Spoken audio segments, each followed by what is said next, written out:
ଡାକିବାକୁ ଯାଇଥିବା ଶ୍ରମିକଙ୍କ ଟ୍ରେନ୍ରେ ପଡ଼ି ଗୋଡ଼ ହାତ ଭାଙ୍ଗି ଗୁରୁତର ହୋଇଛନ୍ତି। ଗୁରୁତର ବ୍ୟକ୍ତି ଜଣକ ହେଉଛନ୍ତି ଢେଙ୍କାନାଳ ଜିଲ୍ଲାର ରାସୋଳ ଥାନା ଅନ୍ତର୍ଗତ ରାସୋଳ ଗ୍ରାମର ନରେନ୍ଦ୍ର କୁମାର ସାହୁ। ନରେନ୍ଦ୍ର ବାଙ୍ଗାଲୋରଠାରେ ପ୍ରବାସୀ ଓଡ଼ିଆ ଭାବରେ ରହି ଦାଦନ ଶ୍ରମିକ ଭାବରେ କାମ କରୁଛନ୍ତି।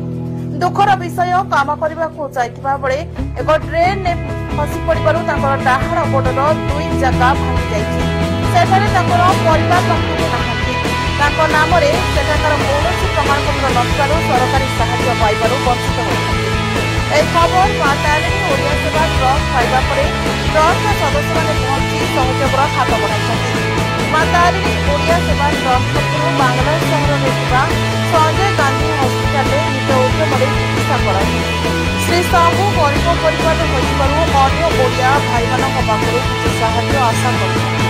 ଯଦିଓ କୌଣସି ସେବା ସଂଗଠନ କିମ୍ବା ଅନ୍ୟାନ୍ୟ ଭାଇ ଭଉଣୀମାନେ ସାହାଯ୍ୟ କରିବାକୁ ଇଚ୍ଛା କରୁଛନ୍ତି, ତାହେଲେ ତଳେ ଦିଆଯାଇଥିବା ଫୋନ୍ପେ ନମ୍ବର 9776960717ରେ ସାହାଯ୍ୟ କରିବାକୁ ଅନୁରୋଧ କରିଛନ୍ତି।